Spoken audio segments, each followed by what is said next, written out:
그 다음에 이제 그러한 성령이 우리를 끊임없이 이제 진리 가운데로 인도하신다. 진리라고 하는 것은요, 영원히 변하지 않는 것이고 영원한 것이죠. 그러니까 진리 가운데 인도하는 것은 우리를 천국까지 인도하는 일에 성령께서 끝까지 우리를 책임지신다는 것.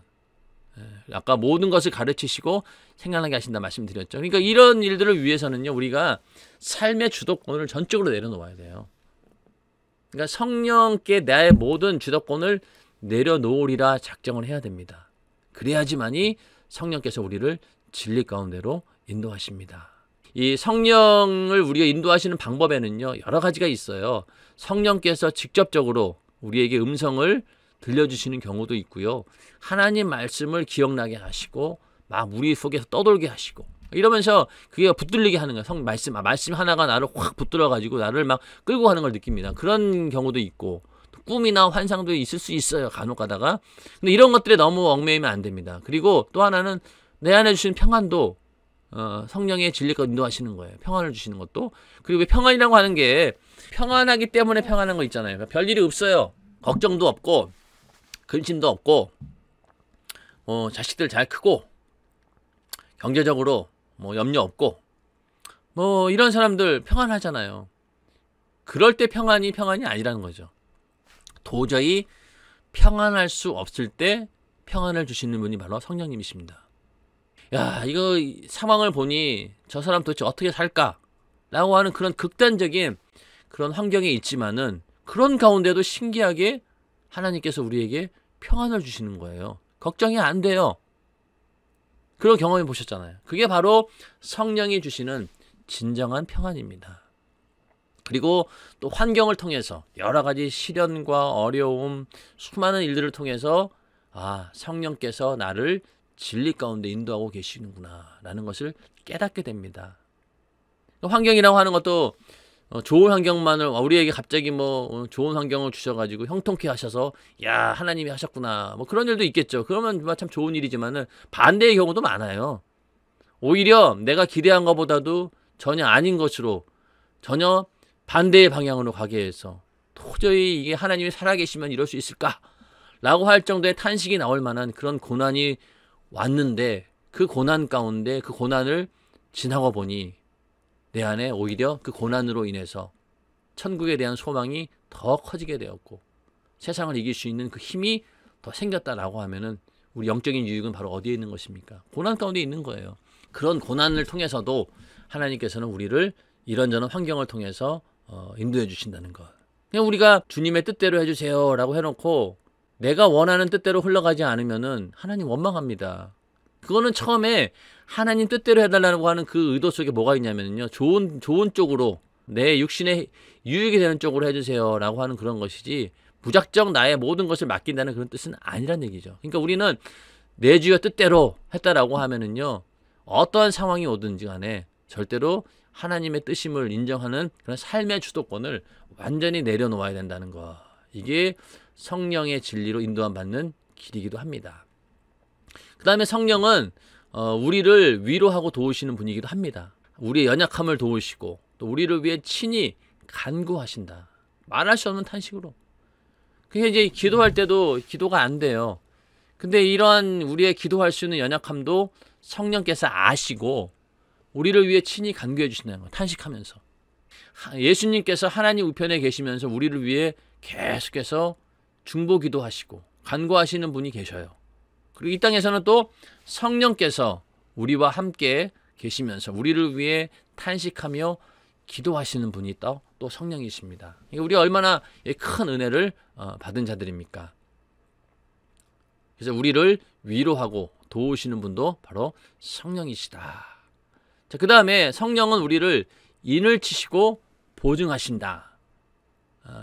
에베소 1장 13절 14절에 보면은 그 안에서 너희도 진리의 말씀 곧 너희의 구원의 복음을 듣고 그 안에서 또한 믿어 약속의 성령으로 인치심을 받았으니 이는 우리의 기업의 보증이 되사 그 얻으신 것을 구속하시고 그의 영광을 찬미하게 하려 하심이라. 또 저가 또한 우리에게 인치시고 보증으로 성령을 우리 마음에 주셨으니 이 인을 치셨다라고 하는 것은요 도장 꽉 찍었다 확증한다, 보증한다. 그러니까 소유권을 인정한다. 명예를 걸고 내가 확증한다. 그런 권리를 부여하겠다. 책임지겠다. 보증한다. 이런 얘기 아닙니까? 성령을 받았다라고 하는 것은요, 인치시고 보증을 받았다는 거죠. 그래서 우리가 성령으로 거듭나는 순간, 성령의 침례를 받는 순간 우리는 그러한 하나님의 인치심과 보증을 받게 된다는 것. 그러나 반대로 양심이 화인 맞아 외식함으로 거짓말하는 자들이 있다는 거죠. 이건 뭐냐면 반대인 거예요. 성령의 인치심을 받는 게 아니라 악한 영의 도장을 받은 거예요. 화인을 받았다고 하죠. 옛날에는 이제 가축들에게 불도장을 찍어요. 이건 확실히 이 사람의 소유다라고 하는 것을 확증하는 것처럼 우리도 성령의 인치심과 보증을 받게 되면은 너는 하나님의 자녀이고 내가 너를 확실히 보증하고 끝까지 너를 책임지겠다라는 하나님의 그런 심정이 들어 있습니다. 그래서 사도 바울은 내 몸에 예수의 흔적을 가졌노라라고 하는 얘기도 같은 의미의 이야기입니다. 우리 모두 이런 하나님의 인치심과 보증이 성령을 통하여서 있기를 주님의 이름으로 축원합니다. 자, 그 다음에 성령께서는 우리를 은사와 열매로 쓰신다. 은사 가운데는 지혜의 말씀, 지식의 말씀, 믿음의 은사, 병 고치는 은사, 능력, 행함, 예언, 영들 분별, 방언, 방언 통역. 자, 이런 은사들이 있고요. 그 다음 열매는 성품 가운데 나타나는 그런 열매를 말하는 겁니다. 사랑, 희락, 화평, 오래 참음, 자비, 양선, 충성, 온유, 절제. 자, 이런 것들이 있는데 여러분들도 이제 우리 연세중앙교회 윤석정 목사님이 하신 은사 집회를 많이 들어보셨으니까 아시겠지만은 이 모든 성령의 은사와 열매가 한 성령에서 나오는 게 중요합니다. 지혜의 말씀 주시는 성령이 따로 있는 것이 아니고 방언을 주시는 성령이 따로 있는 게 아니라 다 한 성령 안에 있다는 거예요. 그러니까 우리가 만약에 방언의 은사를 받았다라고 하면은요, 다른 은사도 우리 안에 잠재적으로 이미 가지고 있는 거예요. 근데 그것이 성령의 역사로 드러나지 않는 거죠. 왜? 아직까지 성령과 그만한 교제가 이루어지지 않았기 때문에. 그래서 우리가 방언 받고 방언 통변을 받고 싶다라고 얼마나 많이 기도했어요. 근데 받는 사람보다는 안 받는 사람이 더 많아요. 왜 그럴까요? 그만한 그릇이 안 된다는 거죠. 하여튼 그 모든 은사들이 우리 안에 있다는 겁니다. 그리고 지혜의 말씀, 지식의 말씀, 이런 믿음의 은사는요, 드러나지는 않아요. 근데 우리는 자꾸만 은사 중에서도 남에게 드러내고 저 사람 신령한 사람이야 라고 그런 소리 들으려는 은사들을 은연중에 추구합니다. 자, 통변 은사 같은 게 제일 그렇잖아요. 통변하면은 저 사람 정말로 영적으로 대단한 사람이고 신령한 사람이고 이렇게 예상이 되니까 그런 은사만 받으려고 하는 거지. 솔직히 지혜의 말씀, 지식의 말씀, 믿음의 은사 뭐 이런 것, 영들 분별함, 예언 이런 거 잘 드러나지 않아요. 그냥 그거는 성령의 은사가 아닌 줄 알아요. 어떤 사람들은. 그게 아니죠. 내가 하나님 말씀을 듣고 깨닫게 되고 내가 어느 날 전도하러 갔는데 생각지도 않은 지혜가 막 떠오르는 거예요. 그러면 그게 바로 지혜의 말씀, 성령께서 은사를 주신 겁니다. 그리고 그런 일들이 빈번하게 일어나잖아요. 그러면은 지혜의 말씀의 은혜를 주신 거예요. 또 지식도 전혀 없는데 대표 기도 시키면은 막 그냥 뭐 목회자보다 잘하시는 그런 분이 있어요. 막 그러면은 막 저 양반은 진짜 목회자도 되겠네 할 정도로. 그게 다 뭐냐? 성령이 주시는 그 지식이 은사로 막 주신 거잖아요. 그런 게 내 안에 있다라고 하면은 난 이미 그런 지식의 말씀의 은사, 지혜의 말씀의 은사를 받은 겁니다. 근데 우리는 자꾸만 눈에 보이는 거. 그게 예를 들어 정말로 자기가 영혼을 사랑해서 그 영혼들을 위해서 내가 이렇게 이런 성령의 사역을 해야 되겠다라고 하는 그런 마음 없이 뭔가 좀 내가 잘났다라고 하는 걸 드러내기 위해서 방언 통변도 했으면 좋겠다. 이런 마음이 우리 안에 있는 거예요. 솔직한 얘기로. 그러니까 안 주시는 거지.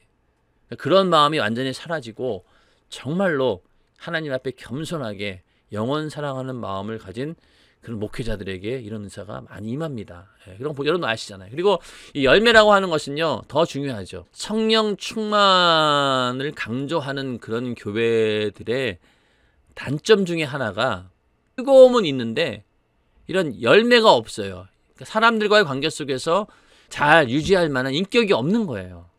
그러니 자기 혼자는 굉장히 뜨겁고 막 신앙생활 열심히 잘 하는데 다른 사람하고 부딪히기만 하면은 그 사람을 시험 들게 만들고 자기도 시험 들고 이런 사람들이 얼마나 많은지 모릅니다. 성령의 역사의 그런 완성은 우리를 끊임없이 성결케 하는데 그러면서 나타나는 열매가 내 안에 나타나야 되는 거예요. 그래서 정말로 사랑이라고는 조금도 없는 그런 사람이 성령 충만하다 보니 자기 안에 그런 사랑이 은연중에 나타나죠. 예전에는 맨날 그렇게 싸우던 사람이 이제는 포용하게 되고 이해하게 되고 그 사람 말을 들어주게 되고 이런 어떤 성품들이 계속 열매로 생기기 시작합니다. 그러다 보니 성령 충만한 사람을 보니 야, 저 사람은 참 신앙 인격이 제대로 되어 있구나. 이렇게 얘기가 나옵니다. 요즘에 사람들 그런 얘기를 많이 하냐. 야, 사람은 절대로 못 바꾼다. 그런데 그렇지 않아요. 성령은 바꾸실 수 있어요. 그 시간이 좀 걸리느냐 안 걸리느냐예요. 빨리 걸리기 위해서는요, 성령 충만함을 끊임없이 유지해야 됩니다. 그리고 자기 자신을 계속 내려놓아야 돼요.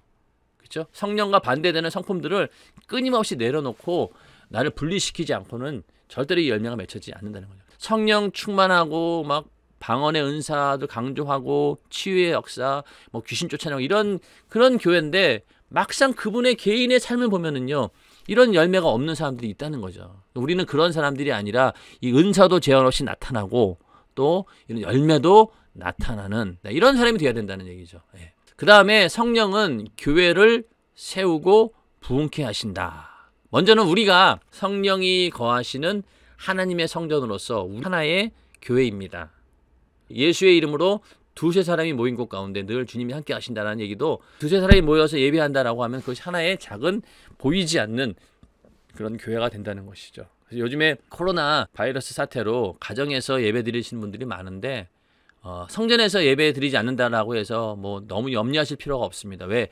그 모임 자체가 하나의 교회가 되고 그것이 하나의 하나님께서 인정하시는 그런 또 예배가 되기 때문에 절대로 너무 낙심하지 마시고 성전에서 드리는 것보다 더 하나님을 사모하는 마음으로 드리게 되면은 그 자체가 하나님 인정하시는 거룩한 교회 역할을 한다라고 하는 것이죠. 우리 개개인이 성령이 임하셨기 때문에 정말로 마지막 때에 교회가 다 문을 닫고 핍박해서 문을 닫아버리고 하나님 말씀 들을 수 없는 그런 상황이 났을 때는 내가 하나의 교회가 되어서 나를 이끌어 가야 되는 거예요. 성령 모시고.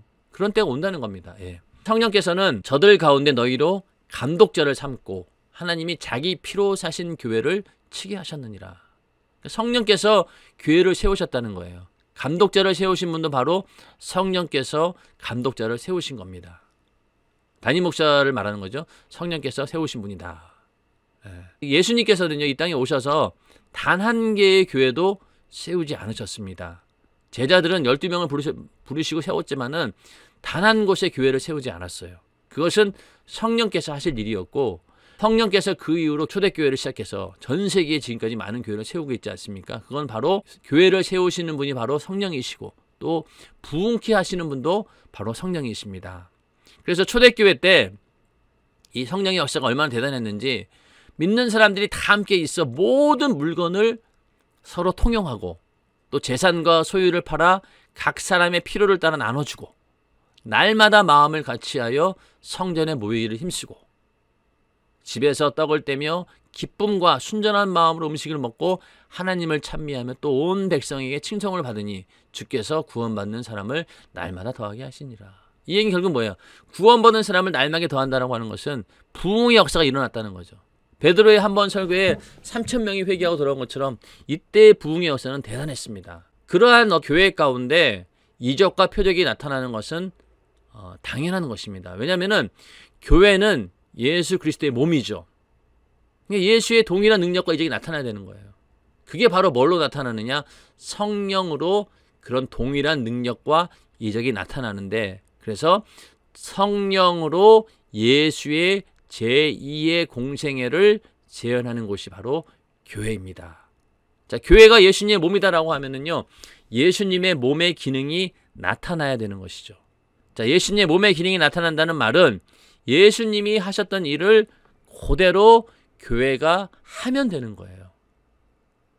그러면은 그 예수께서 하신 일 가운데 수많은 일들 가운데 병을 고치고 귀신을 쫓아내고 능력을 행하고 이적을 행하는 것.